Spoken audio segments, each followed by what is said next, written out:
नमस्कार दोस्तों, डेट है आज की 31 अक्टूबर 2022 और स्वागत है आपका एडिटोरियल डिस्कशन में। आज देखो 3 इश्यूज हम डिस्कस करेंगे। सबसे पहला आर्टिकल डिस्कस करेंगे, गवर्नर ने जो फैसला लिया है केरला में उससे संबंधित। क्या गवर्नर्स के पास अपनी कुछ डिस्क्रिशनरी पावर है? क्या गवर्नर मिनिस्टर्स को अपनी पोस्ट से हटा सकते हैं? दूसरा आर्टिकल यहाँ पे टेररिज्म से संबंधित है, किस प्रकार से इंडिया के पास सिक्योरिटी काउंसिल की जो प्रेसिडेंसी है ना, उसका इस्तेमाल इंडिया कर रहा है टेररिज्म के अगेंस्ट लड़ाई लड़ने के लिए इंटरनेशनल फ्रंट्स पर। इसके बाद तीसरा article, national security strategy USA ने रिलीज की है। देखो यूएसए की है नेशनल सिक्योरिटी स्ट्रेटजी, हमारे लिए इतनी ज़्यादा इंपॉर्टेंट नहीं है। 2-3 पॉइंट्स जो निकल के आएंगे वो डिस्कस करेंगे। और एक छोटा सा आर्टिकल, वैसे तो देखो कोई भी आर्टिकल हम डिस्कस करते हैं प्रोज एंड कॉन्स डिस्कस करते हैं, लेकिन इसके कॉन्स ही हैं। अरविंद केजरीवाल दिल्ली के चीफ मिनिस्टर हैं, उन्होंने कहा था कि करेंसी पर हिंदू देवी देवताओं की तस्वीरें होनी चाहिए। क्या ये सही है या गलत है? ये भी ज़्यादा बड़ा आर्टिकल नहीं है, तो इसे भी हम डिस्कस कर लेंगे। आज का फर्स्ट इंपॉर्टेंट आर्टिकल गवर्नर से संबंधित है।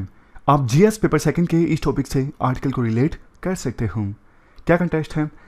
देखो केरला के गवर्नर से संबंधित ये न्यूज़ है। हाल ही में केरला के जो फाइनेंस मिनिस्टर है ना, उन्होंने गवर्नर के बारे में कुछ ऐसा ट्वीट कर दिया जो पसंद नहीं आया केरला के गवर्नर आरिफ मोहम्मद खान को। तो उन्होंने केरला के चीफ मिनिस्टर को लिख दिया कि मैं इन्हें हटाना चाहता हूं क्योंकि ये मेरी प्लेजर खो चुके हैं। अब आप बोलोगे क्या गवर्नर किसी मिनिस्टर से खुश ना हो, प्लेजर खो दें, तो वो मिनिस्टर को क्या हटा सकते हैं? देखो इसके लिए आप संविधान पर आइए। संविधान का आर्टिकल 164 क्या कहता है? Ministers shall hold office during pleasure of the governor. यहां पे दिख गया, चीफ मिनिस्टर और दूसरे मिनिस्टर्स जो हैं वो ऑफिस को होल्ड करेंगे गवर्नर की प्लेजर से। गवर्नर अगर ना खुश हो जाएं तो वो चीफ मिनिस्टर को और मिनिस्टर्स को हटा सकते हैं, लेकिन देखो वास्तव में ऐसा है नहीं। राइटर कहते हैं देखो प्लेजर का मतलब यहां पे ये है, अगर सरकार के पास मेजोरिटी ना रहे ना हाउस में, तब जाके वो चीफ मिनिस्टर और दूसरे मिनिस्टर्स को हटा सकते हैं। अदरवाइज तो देखो उन्हें काम करना होता है काउंसिल ऑफ मिनिस्टर्स की एड एंड एडवाइस से। इसके लिए देखो संविधान का आर्टिकल 163, यहां पर देखो गवर्नर एक्ट करेंगे काउंसिल ऑफ मिनिस्टर्स की एड एंड एडवाइस से। कुछ ही मैटर्स में उन्हें डिस्क्रिशन दी गई है, जैसे कि देखो अगर गवर्नर किसी यूनियन टेरिटरी के एडमिनिस्ट्रेटर हैं या फिर किसी कैबिनेट मिनिस्टर को प्रोसिक्यूट करने के लिए इजाज़त देने की बात हो। ये तो सिर्फ मैंने आपको एग्जांपल्स दिए, मतलब कुछ लिमिटेड मैटर्स में गवर्नर के पास डिस्क्रिशनरी पावर होती है। डिस्क्रिशनरी पावर मतलब जहां पर वो अपनी मर्जी से एक्ट कर सकते हैं, अपनी इच्छा से एक्ट कर सकते हैं। अदरवाइज तो बाकी मामलों में उन्हें काउंसिल ऑफ मिनिस्टर्स की एड एंड एडवाइस से काम करना होता है। जो काउंसिल ऑफ मिनिस्टर्स बोले उसी के हिसाब से उन्हें काम करना होता है। अब इसी चीज को राइटर थोड़ा डिटेल में एक्सप्लेन करते हैं। वो बोलते हैं कि देखो संविधान ने ना गवर्नर को लिमिटेड मैटर्स में डिस्क्रिशनरी पावर दी थी, इसीलिए तो संविधान में स्पेशल ये डिस्क्रिशनरी पावर का वर्ड आया। अगर सभी मैटर्स में वो अपनी मर्जी से एक्ट कर सकते तो ये स्पेशल चीज लिखने की जरूरत ही क्या थी? समझ गए? फिर यूएसए का एग्जाम्पल दिया जाता है। देखो यूएसए में क्या प्रोविजन है। यूएसए में जो प्रेसिडेंट है ना, उनके ऊपर कोई बाउंडेशन नहीं है कि उन्हें अपनी किसी भी सेक्रेटरी की एडवाइस को मानना है, नहीं। बट देखो इंडिया में सिस्टम अलग है। इंडिया में यूएसए की प्रेसिडेंट जैसा सिस्टम नहीं है। इंडिया में जो प्रेसिडेंट है ना, अभी मुर्मू जी हैं, उनके ऊपर यह बाउंडेशन है कि उन्हें अपनी काउंसिल ऑफ मिनिस्टर्स की एडवाइस को मानना ही है। और हमारे देश में जैसे प्रेसिडेंट का सिस्टम है वैसे ही गवर्नर का सिस्टम है। तो गवर्नर को भी सिर्फ लिमिटेड मैटर्स में डिस्क्रिशनरी पावर है, वो बाकी मामलों में अपनी मर्जी से एक्ट नहीं कर सकते हैं। सिर्फ जिन मामलों में उनके पास डिस्क्रिशन है उन्हीं मामलों में वो अपनी मर्जी से एक्ट कर सकते हैं। बाकियों में तो जो काउंसिल ऑफ मिनिस्टर्स बोलेगी उसी के हिसाब से उन्हें एक्ट करना है। तो केरला के गवर्नर ने जो कुछ किया वो गलत है। प्लेजर का मतलब जो ये लाइन है ना कि मिनिस्टर्स और चीफ मिनिस्टर जब तक ऑफिस होल्ड करेंगे, जब तक वो गवर्नर की प्लेजर को एंजॉय करेंगे। प्लेजर का मतलब देखो ऐसा नहीं कि गवर्नर की मर्जी है तो इन्हें लगा दिया, गवर्नर की मर्जी खत्म हो गई, अब उनका दिल भर आया, अब उनको लग रहा है कोई और बंदा आना चाहिए तो वो अपनी मर्जी से किसी और को अपॉइंट कर देंगे। नहीं भैया, ऐसा नहीं होता। प्लेजर का मतलब यहां पे मेजोरिटी से है।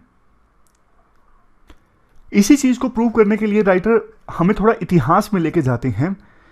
देखो, जब ब्रिटिशर्स हमारे देश में रूल कर रहे थे ना, तो 1858 में एक एक्ट आया था, गवर्नमेंट ऑफ इंडिया एक्ट 1858। उस समय ना जो गवर्नर जनरल हुआ करते थे, गवर्नर जनरल के अंडर ये गवर्नर की पोस्ट हुआ करती थी, क्योंकि विभिन्न प्रोविंसेस में गवर्नमेंट डायरेक्टली तो इलेक्ट होती नहीं थी। फिर समय बीता, 1935 में आज़ादी के नज़दीक हम आ गए थे, तो 1935 में एक एक्ट आया, गवर्नमेंट ऑफ इंडिया एक्ट 1935। इस एक्ट में यह बोला गया था कि गवर्नर्स को प्रोविंशियल गवर्नमेंट की एडवाइस से काम करना है। समझ गए? मतलब 1858 में जब एक्ट आया था तो उसमें तो यह बोला गया था ये जो पोस्ट है वो गवर्नर जनरल की सुपरविजन में आती है। लेकिन 1935 आते आते ही सिचुएशन चेंज हो गई। बोला गया इस एक्ट में कि प्रोविंशियल गवर्नमेंट के एडवाइस से गवर्नर को काम करना है। आप बोलोगे सर 1935 का एक्ट डिस्कस करके क्या फ़ायदा? फ़ायदा इसलिए है ना क्योंकि इसी एक्ट से बहुत सारी चीज़ें बाद में संविधान में ली गई थी। मेंस में क्वेश्चन भी आया था कि 1935 के एक्ट का क्या रिफ्लेक्शन, क्या छाप देखने को मिलती है हमारे देश के संविधान पर, जिसका आंसर आपको देना था। क्वेश्चन आया था शायद 2017 में या 18 में, मतलब याद नहीं है प्रॉपर अब। उसके बाद देखो, जब कॉन्स्टिट्यूट असेंबली में डिबेट्स चल रही थी ना, जब हमारे देश का संविधान बन रहा था, तब भी किसी लीडर ने यह क्वेश्चन रेज किया था कि भैया आप एक बात बताइए, गवर्नर तो डायरेक्टली इलेक्टेड नहीं है, और इतनी बड़ी जो आप गवर्नर की पोस्ट क्रिएट कर रहे हो, कल को मान लीजिए वो अपनी पावर्स का मिसयूज करने लगे, संविधान के दायरे से बाहर जाके काम करने लगे, तो इसकी क्या गारंटी है? कौन रोकेगा उन्हें? HV कामत जी ने ये क्वेश्चन पूछा था। इसके जवाब में ना PS देशमुख ने तुरंत बोला, देखो गारंटी तो ये है गवर्नर की विजडम, मतलब गवर्नर ऐसे पर्सन को अपॉइंट किया जाएगा जो अपने आप में बुद्धिमान होंगे, अपनी पावर्स का मिसयूज नहीं करेंगे कभी भी। इसके अलावा जो अथॉरिटी उन्हें अपॉइंट करेगी, अभी जैसे असली में तो मतलब प्रैक्टिकली बात करें तो सेंट्रल गवर्नमेंट के द्वारा डिसाइड किया जाता है कौन गवर्नर होगा किस राज्य का। प्रेसिडेंट का नाम जरूर होता है, लेकिन अल्टीमेटली डिसाइड कौन करता है? सेंट्रल गवर्नमेंट करती है। तो सेंट्रल गवर्नमेंट के पास भी विजडम होगी कि ऐसे पर्सन को हम अपॉइंट करें गवर्नर के तौर पर जो अपनी पावर्स का मिसयूज ना करें। बट दिक्कत यह है आज के समय में ना वो विजडम चली गई है।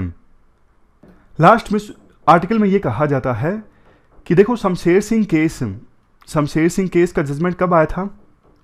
इस केस का जजमेंट आया था, एक सेकेंड रुकिए, ऊपर था ना, साल भी दिया हुआ था, 1974 में Shamsher Singh versus state of Punjab case में सुप्रीम कोर्ट ने साफ तौर पे कहा था गवर्नर के पास सिर्फ उन मैटर्स में डिस्क्रिशनरी पावर हैं जो संविधान में बोला गया है, अदरवाइज बाकी मैटर्स में उन्हें काउंसिल ऑफ मिनिस्टर्स की एड एंड एडवाइस से काम करना है। तो उन्होंने जो बोला है कि फाइनेंस मिनिस्टर को हटा दिया जाए, मतलब उन्होंने अपनी जुरिडिक्शन से, अपनी पावर से बाहर जाके ये बात बोली है चीफ मिनिस्टर को। हालांकि देखो एक और मामला भी सामने आया था, उनकी अनुमति के बिना 9 यूनिवर्सिटीज में वाइस चांसलर्स नियुक्त कर दिए गए थे। अब गवर्नर तो चांसलर होते हैं यूनिवर्सिटीज के, तो उन्होंने अपनी पावर्स का इस्तेमाल करते हुए इन वाइस चांसलर्स को अपने पद से हटा दिया था। चलो एक बार के लिए बोल भी दिया जाए कि ये उनकी जुरिडिक्शन में था, बट देखो चीफ मिनिस्टर को ये बोलना कि फाइनेंस मिनिस्टर को आप पद से हटा दीजिए, ये तो जाहिर तौर पे जुरिडिक्शन से बाहर की बात थी। कॉन्स्टिट्यूशन के अगेंस्ट जाकर उन्होंने ये बात बोली चीफ मिनिस्टर को। तो पूरा आर्टिकल हमने डिस्कस किया, चलते हैं आगे। इसके बाद नेक्स्ट आर्टिकल टेररिज्म से संबंधित है। आप GS पेपर 3 के इस टॉपिक से आर्टिकल को रिलेट कर सकते हो। क्या कंटेस्ट है?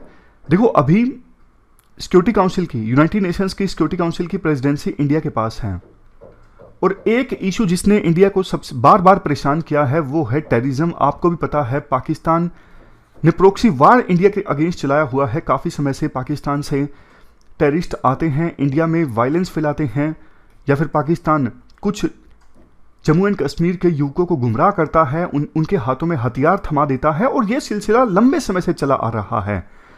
मुंबई में जो कुछ हुआ, इसके अलावा बहुत सारे बॉम्ब अटैक्स हुए, 2001 में पार्लियामेंट पर अटैक हुआ, वो सब हमें याद है। तो ये इशू इंडिया को बार बार परेशान करता है। तो सिक्योरिटी काउंसिल की प्रेसिडेंसी अभी इंडिया के पास है। इंडिया इस इशू पर ना पुरजोर प्रयास कर रहा है कि इंटरनेशनल लेवल पर कुछ किया जा सके। अभी हाल ही में United Nations security council counter terrorism की कमेटी इंडिया में मिली और इस इशू में और इस मीटिंग में बहुत सारे टेररिज्म संबंधित इश्यूज को हाईलाइट किया गया। कमेटी की मीटिंग मुंबई में भी हुई और दिल्ली में भी हुई। इस मीटिंग में सिक्योरिटी काउंसिल के सभी members, diplomats, ministers, even UN के ऑफिशियल्स, उन्होंने भी पार्टिसिपेट किया और टेररिज्म से कैसे काउंटर किया जाए, कैसे इंस्टीट्यूशन होने चाहिए, कैसी कन्वेंशन, उन सब इश्यूज पर चर्चा हुई। अब चूंकि मुंबई में मीटिंग हुई थी, 26/11 हमला वहीं पे हुआ था मुंबई में, तो वो भी एक चर्चा का कारण रहा। मुंबई अटैक्स में आपको याद होगा अजमल कसाब जिनको पकड़ा गया था, इंडिया ने बावजूद इसके फुल ट्रायल उनका यहाँ पे इंडिया में हुआ और प्रॉपर प्रोसीजर फॉलो करके उनको जस्टिस दिया गया, उनको फांसी पे चढ़ाया गया। जब देखो इतने सारे प्रूफ थे कि उस हमले के हमलावर जो थे वो पाकिस्तान से आए, बावजूद इसके पाकिस्तान की सरकार ने कुछ नहीं किया। इवन जो कुछ प्रमुख लोग जिम्मेदार थे, हाफिज सईद, जकीउल रहमान लखवी और कुछ दूसरे लोग, उनको तो पाकिस्तान की एजेंसीज ने भी जिम्मेदार ठहराया था अटैक्स के लिए। बावजूद इसके उनको पाकिस्तान की कोर्ट्स ने सजा तो दी, लेकिन दिखाने के लिए वो भी टेरर फाइनेंसिंग के केस में, लेकिन मुंबई हमलों के लिए सजा नहीं दी। अब इसके बाद देखो कुछ ऐसी बातें हैं जो आंसर्स में यूज होने लायक नहीं है। जैसे मीटिंग में लश्कर तोयबा रिक्रूटर साजिद मीर के वॉइस सैंपल्स चलाए गए ताकि पाकिस्तान को एक्सपोज किया जा सके। ये सब बातें हम आंसर में नहीं लिख सकते। यूएस जो इस मुद्दे पर देखो इंडिया का साथ देता है टेररिज्म के मुद्दे पर, लेकिन मुंबई हमलों में दो मुख्य जो कल्प्रिट हैं, डेविड हेडली और तहावुर राणा, इनको ना यूएस की सरकार ने पकड़ा था, यूएस की एजेंसीज ने। अभी वो यूएस में है जेल में, लेकिन उनका एक्सट्राडिशन इंडिया में अभी तक नहीं हो उसका है। मीनवाइल चाइना का आपको पता है, जब भी इंडिया कोशिश करता है कुछ टेररिस्ट को ब्लैकलिस्ट करवाया जाए, यूएनएससी 1267 टेररिस्ट में डलवाया जाए, तो चाइना अपनी वीटो का इस्तेमाल करता है, उन टेररिस्ट को ब्लैकलिस्ट होने से रोकता है, इस लिस्ट में डलने से रोकता है। इस इशू को भी इस मीटिंग में रेज किया गया। इसके अलावा देखो दिल्ली में इस कमेटी की मीटिंग में बहुत सारी और चीज़ें डिस्कस की गई, जैसे ऑनलाइन कैसे रेडिकलाइजेशन होता है। ऑनलाइन रेडिकलाइजेशन जैसे कुछ भड़काऊ मटेरियल सोशल मीडियाज पे वायरल किया जाता है, उसके बाद जो लोग कमेंट करते हैं, लाइक करते हैं, उनकी लिस्ट तैयार की जाती है, फिर उनको और ज़्यादा भड़काऊ मटेरियल उनसे शेयर किया जाता है। तो आगे आगे ये सिलसिला चलता जाता है, उनको और ज़्यादा रेडिकलाइज किया जाता है, बाद में उनसे फिर गलत काम करवाए जाते हैं, भड़का के उनका माइंड वॉश करके, जैसे आपको अटैक करना है, आपको बम ब्लास्ट करना है। तो ये ऑनलाइन रेडिकलाइजेशन जो है बहुत ज़्यादा चिंता की बात है आज के समय में। इसके अलावा देखो क्रिप्टो करेंसी से आज के समय में टेरर फाइनेंसिंग होती है और ड्रोन वगैरह का इस्तेमाल होता है बॉर्डर पर हथियारों को भेजने के लिए, फेक करेंसीज को भेजने के लिए। यह भी देखो विभिन्न देशों के लिए काफ़ी ज़्यादा चिंता की बात है। इंडिया की प्रेसिडेंसी को अभी सिर्फ देखो 2 महीने बाकी हैं। सिक्योरिटी काउंसिल में 2 महीने बाद इंडिया की प्रेसिडेंसी खत्म हो जाएगी, लेकिन इंडिया 2 और कॉन्फ्रेंसेस को आयोजित करेगा। 18-19 नवंबर को international no money for terror conference आयोजित होगी और एक यूएनएससी की स्पेशल ब्रीफिंग भी होगी, कैसे टेररिज्म से लड़ा जाए, यानी काउंटर टेररिज्म एफर्ट्स अभी कैसे चल रहे हैं। इन दोनों मुद्दों पर कॉन्फ्रेंस होगी। एक होगी 18 नवंबर, 19 नवंबर को, एक 15 और 16 दिसंबर को। मतलब बचे हुए 2 महीने भी इंडिया पूरी तरह से यूटिलाइज करना चाहता है। लेकिन देखो जाते जाते राइटर एक बात ये बोलते हैं, 26/11 का एक्सपीरियंस ये कहता है, जो इंटरनेशनल कम्युनिटी है ना, बड़ी बड़ी बातें तो करेगी, लेकिन जब एक्शन लेने की बारी आएगी ना, टेररिज्म के खिलाफ एक्शन कोई नहीं लेगा। टेररिज्म आज के समय में मानवता के लिए बहुत बड़ी थ्रेट्स में से एक है और इसको काउंटर करने के लिए विभिन्न देशों को एकजुट होना जरूरी है। यह नहीं होना चाहिए कि चाइना जैसे देश अपना क्लाइंट स्टेट पाकिस्तान को खुश करने के लिए जिन आतंकवादियों को सैंक्शन लिस्ट में डालना होता है वो नहीं डालने देते, सिर्फ पाकिस्तान को खुश करने के लिए। लेकिन देखो बात यह है ना, ये टेररिस्ट किसी के नहीं होते। पाकिस्तान ने देख लिया, वो सोच रहा था कि तालिबान अफगानिस्तान के साथ सत्ता में आएगा तो हमें फायदा होगा, बट बात वही है, आप अपने घर के बैकयार्ड में सांप नहीं पाल सकते ये सोच के कि वो सांप सिर्फ पड़ोसी को काटेंगे। वो सांप कभी ना कभी आपको भी काटेंगे और पाकिस्तान के साथ ऐसा ही हो रहा है। तो ये पूरा आर्टिकल हमने डिस्कस किया, चलते हैं आगे। इसके बाद नेक्स्ट आर्टिकल, करेंसी नोट्स पर भगवान गणेश और गॉडेस लक्ष्मी की इमेज से संबंधित है। इसे देखो आप जीएस पेपर 3 और जीएस पेपर 1 में जो सेकुलरिज्म है ना, वहां से भी आर्टिकल को रिलेट कर सकते हो। एग्जाम्पल देने के लिए तो कम से कम कर ही सकते हो। कंटेक्स्ट देखो ये है, दिल्ली के चीफ मिनिस्टर अरविंद केजरीवाल ने ना प्रधानमंत्री मोदी को एक पत्र लिखा कि देखो देश की जो इकोनॉमी है अभी अच्छा परफॉर्म नहीं कर रही है, इकोनॉमिक सिचुएशन खराब है, और वैसे भी 75 सालों में अभी तक हम डेवलप कंट्री नहीं बन सके हैं, हमारी बहुत सारे गरीब लोग हैं हमारे देश में, तो हमें ना करेंसी पर अभी जो महात्मा गांधी जी की फोटो है ना वो तो रखनी ही चाहिए, लेकिन इसके साथ साथ जो भगवान गणेश और गॉडेस लक्ष्मी हैं इनकी इमेज भी हमें छाप देनी चाहिए। इससे काफ़ी अच्छा रहेगा, इससे शायद हमारी इकोनॉमिक सिचुएशन ठीक हो जाए। मतलब डायरेक्टली उन्होंने ऐसा नहीं बोला, लेकिन मतलब तो यही है।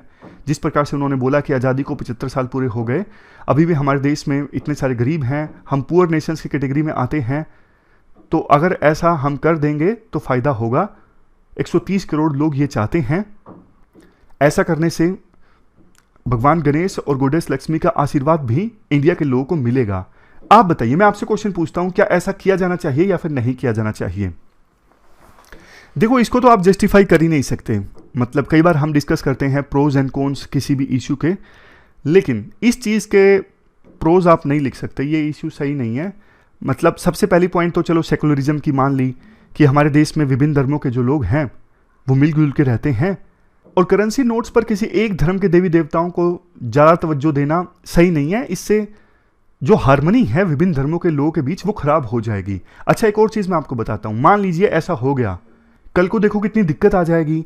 मान लीजिए किसी दूसरे धर्म के लोगों ने नोट को थोड़ा अच्छे से नहीं रिस्पेक्ट से रखा, तो दंगे हो जाएंगे हमारे देश में। वैसे भी हमारे देश में इमोशंस काफ़ी जल्दी लोगों में हावी हो जाते हैं, और इवन आमतौर पर भी लोग बहुत बार नोट्स को तोड़ मड़ोड़ के रखते हैं।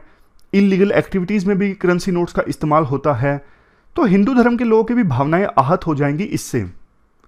समझ रहे हो? मतलब हर लिहाज से ये गलत है। और कल को दूसरे मांग करने लगे, इवन हिंदू धर्म में मांग करने लगे कि दूसरे देवी देवताओं की फोटो भी आनी चाहिए, और दूसरे धर्मों के लोग कहने लगे कि हमारे धर्म के भी चिन्ह आने चाहिए, तो ये विवाद कब तक रुकेगा? समझ के? तो ये चीज़ें हमारे देश में नहीं होनी चाहिए, और इससे जो हार्मनी है वो और भी ज़्यादा खराब होती है। बाकी आप सोचिए आपका क्या व्यू है इस इशू के ऊपर। छोटा सा आर्टिकल था, आगे भी जो अगला आर्टिकल है वो भी छोटा सा है। इसके बाद देखो नेक्स्ट आर्टिकल यूएसए की एनएसएस यानी नेशनल सिक्योरिटी स्ट्रेटजी से संबंधित है। अब देखो यूएसए की स्ट्रेटजी है, अब इतना तो हमारे लिए इंपॉर्टेंट नहीं है, तो कुछ ही पॉइंट हमारे लिए इंपॉर्टेंट है, उनको हम डिस्कस करते हैं। जीएस पेपर 2 के इस टॉपिक से आप आर्टिकल को रिलेट कर सकते हो। देखो यूएसए का जो भी नया राष्ट्रपति बनता है ना, उसको Goldwater Nichols department of defence reorganisation act 1986 के according national security strategy release करनी होती है। तभी तो मैंने आपको बोला यूएसए की चीजें हैं, हमारे लिए इतने काम का आर्टिकल नहीं है, लेकिन चूंकि स्ट्रेटजी में इंडिया की बात की गई है डायरेक्टली इनडायरेक्टली, इंडिया भी यूएसए का पार्टनर है, इसलिए 2-3 चीजें इंडिया के लिए इंपॉर्टेंट है। क्या बोला गया है इस स्ट्रेटजी में? यूएसए की लीडरशिप को सस्टेन रखना है पूरे वर्ल्ड में, यूएसए की इकोनॉमी को इंप्रूव करना है, अलायंसेज और पार्टनरशिप का एक बड़ा नेटवर्क क्रिएट करना है। यूएसए ने माना हमारा बड़ा कॉम्पिटिटर चाइना है। और इसके बाद देखो स्ट्रेटजी में यह भी बोला गया है इन 3 टूल्स का सहारा यूएसए लेगा अपने इन सारे पर्पजेस को सर्व करने के लिए। Invest, modernise, build. इन्वेस्ट किस में? जैसे देखो जिनसे यूएसए की इकोनॉमी मजबूत होती है उन टेक्नोलॉजीज में, फॉर एग्जांपल माइक्रोचिप्स, सेमीकंडक्टर। इसके अलावा बिल्ड क्या करना है? इनको बिल्ड करना है कोलिशंस, मतलब अच्छे अच्छे लाइक माइंडेड देशों को साथ लाना है। उसी में इंडिया की बात आती है कि इंडिया और यूएसए की सोच मिलती है इंडो पैसिफिक ओशन में। मॉडर्नाइज क्या करना है? इंटरनल और एक्सटर्नल सिक्योरिटी को टैकल करने के लिए जिन इक्विपमेंट्स की आवश्यकता है उन्हें मॉडर्नाइज करना है।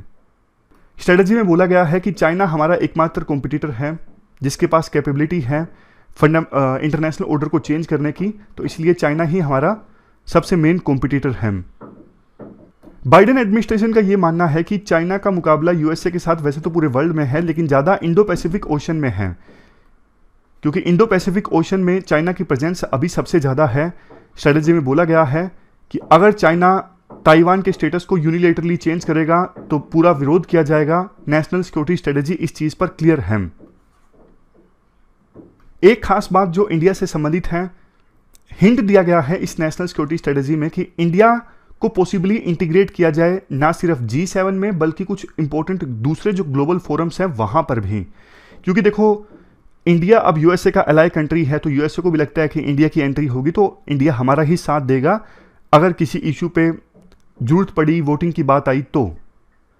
बाइडेन एडमिनिस्ट्रेशन देखो इस सिक्योरिटी स्ट्रेटेजी में ये भी मानता है कि इंडिया यूएसए का ना सिर्फ बायलेटरल पार्टनर है, मतलब दोनों देश आपस में कोऑपरेट करते हैं, बल्कि कई सारे इंस्टीट्यूशंस में भी दोनों कोऑपरेट करते हैं। फॉर एग्जांपल यूएन में और Indo Pacific for example quad, अब तो एक और भी बन गया है I2U2, इंडिया, इजराइल, यूएई और यूएस। स्ट्रेटेजी में बोला गया है इंडिया के साथ पार्टनरशिप का बहुत स्कोप है। इंडिया भी आपको पता है देखो डिफेंस के मामले में आत्मनिर्भर बनना चाहता है और यूएसए हमें स्ट्रेटजीज प्रोवाइड, टेक्नोलॉजी प्रोवाइड कर सकता है, एक्सपर्टीज प्रोवाइड कर सकता है। तो दोनों देशों के बीच पार्टनरशिप का स्कोप, रिलेशंस को और ज़्यादा मजबूत करने का स्कोप अभी भी काफ़ी ज़्यादा है। तो ये यूएसए की नेशनल सिक्योरिटी स्ट्रेटेजी थी, डायरेक्टली हमारे लिए उतनी इंपॉर्टेंट नहीं थी, बस इंडिया का जो एंगल है वो ज़्यादा इंपॉर्टेंट है। तो ये थी हमारी आज की डिस्कशन। फिलहाल इस डिस्कशन में इतना ही है। Thank you very much for discussion.